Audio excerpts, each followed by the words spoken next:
Ashama nagaan isiniifaa ta'u hordoftoota galaana faarfannaa akkam jirtu nagaa keessanii ani nagaa kooti galata waaqaa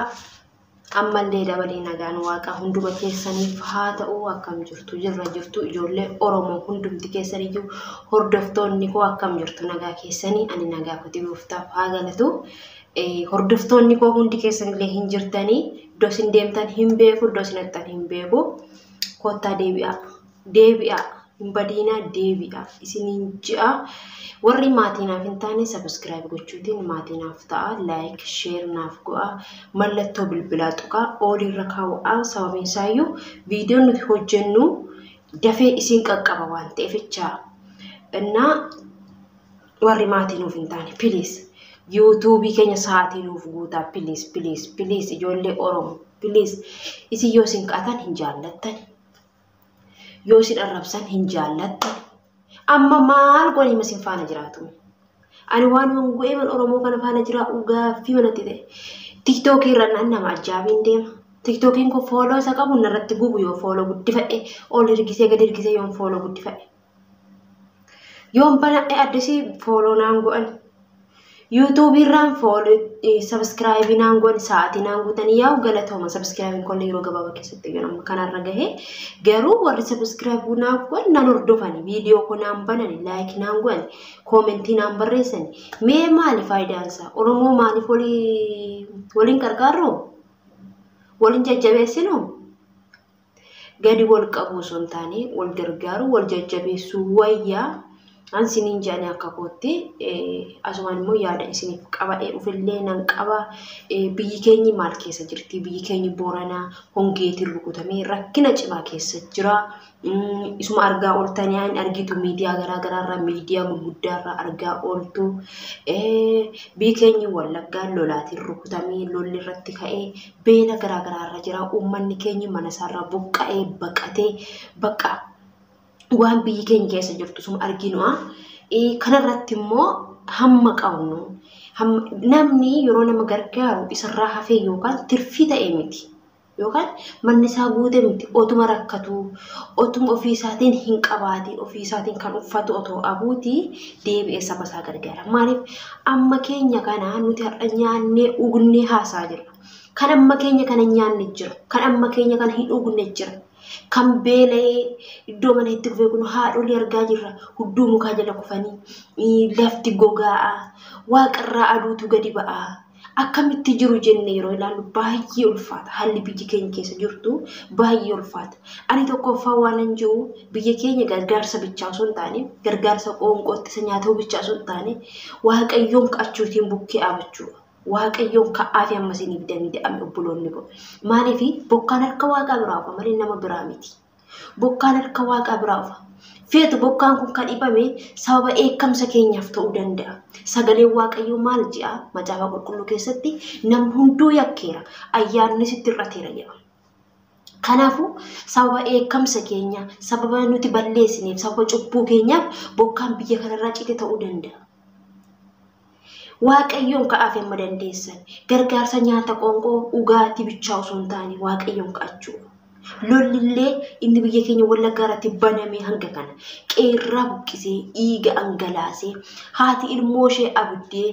ilmoon haadha dhabee iddoo mareetii boo'u kan ija keenya ilaasha nama sodaachisa ijaatiin Facebook irraan ilaalla YouTube irraan ilaalla TikTok irraan ilaalla ijaaf ilaalletti nama jibbisiisa kunillee eekamsuma waaqaa ta'uu danda'a obboloota ko mee waaqayyoon ka'a araara waaqayyoon ka'a hin beekan waaqayyo ija araaraatiin nu ilaaluu danda'a ba'aa keessan gara koo fide ana sinirraa gangalsha jedha dubbii sagalee isa keessatti hin beekamu hojii waaqaa nutti araaramuu danda'a bokkaan isa harka waaqaa keessa jira lolli kan seexanaati seexana kan gabgochuu danda'u Kiristoos Yesuus bicha malee eenyuyyuu seexana gabgochuu hin danda'u bokkaas kan gadi nuuf gadhiisu Kiristoos Yesuus bicha maal jiru beektu akka biyya keenyatti adeeffannoon tokko jira beektu biyya keenya Wallaggaatti jecha bokkaa yoo humnaa ol roobee caamsuun hin danda'amaa jiru innaan nama tokko nan beekan illee nama sana nama safara keenyaa ta'eetu akkas gama keenyaa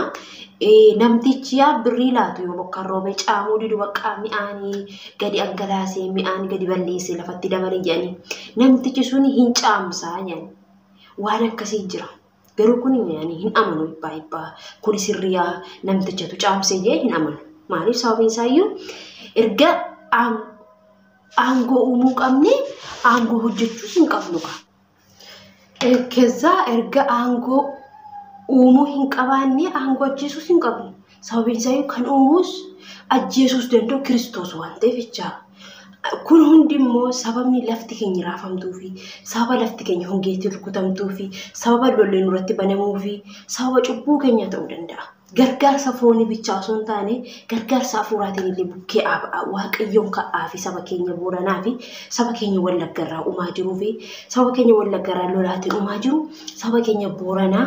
nyaata qonqootiin hongeetiin rukutamee uumaa jiru kanaaf waaqayyoon ka'aa mirra caalaatti meeta akka waaqayyoon ka'achuutti caashisa. Inna ani kanan ja'a hanga dandeenye muqabeenya keenyaatiin illee bakka ammuma mana madaamii keessa oliif gadi arreenni arganne kanaatiin illee bukkee aabachuun dirqama keenya bukkee aabaa obboloota koo bukkee aabanna namni gaafa nama gargaaru isarraa hafee yookaan isaa baay'atee miti kan inni nama gargaaruuf jecha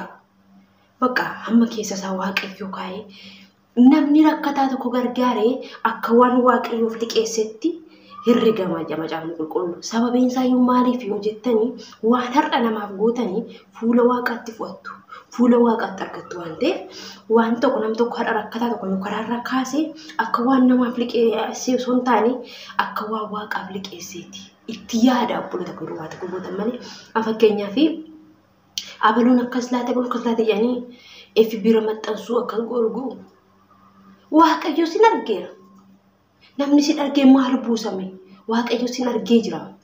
kalas inni waaqayyo sin argee bichaan sin gaha inni baarkiisa isinii faalaatu ammallee obboloota koo fi bira isa maaf gadhiistan jechuu koo sinitti fakkaatin yookaan wanta biraan fakkaatin ammallee waaqayyo dabalee isiniif laatee kana caalaa akka uummata keenya gargaartan akka uummata keenya beeluu keessa baastaniif waaqayyo isinaa gargaaru isiniin je ammallee dabalataanani inna ani kanan jaa obboloonni koo akkuma akkasinii danda'amte akkuma waaqayyo keessan kaayetti ammuma bakka namni kan nama gargaaru isarraa hafee miti jedhura sinitti meera obboloota kee biyya keenya Booranaa biyya keenya Wallaggaa Oromiyaan tokko saba tokko lammii tokko erga jenne gargaaruun harka jira. Otoo qabnu waan bornu xufuun beenu nuti har'a nyaanna malee waan iftaan nu xufaa jiru hin beenu. Guyyaan har'a viidiyoo waraabaan jira garuu guyyaa boyyoona kana eessa kan jiru hin beeku waaqa beeka. Maaliif waan nu xufu hin beenu waan ta'eef isa har'aa kana ilaallee duubatti akka hin deebinu. Maaliif fuula waaqattis kaannaa waan ta'eef saba keenya Booranaa haa gargaaru jira haa gargaaru beelurraa haa baraaru du'arraa haa baraaru uummata keenya Wallaggaa haa gargaaru beelurraa haa baraaru umaatiirraa haa baraaru isiniin ji'a karaa biraamu waaqayyollee isaan haa gargaaru waaqayyollee isaan wajjiniin haa ta'u isiniin ji'a amma viidiyoo biraatii walitti deebinutti nagaa.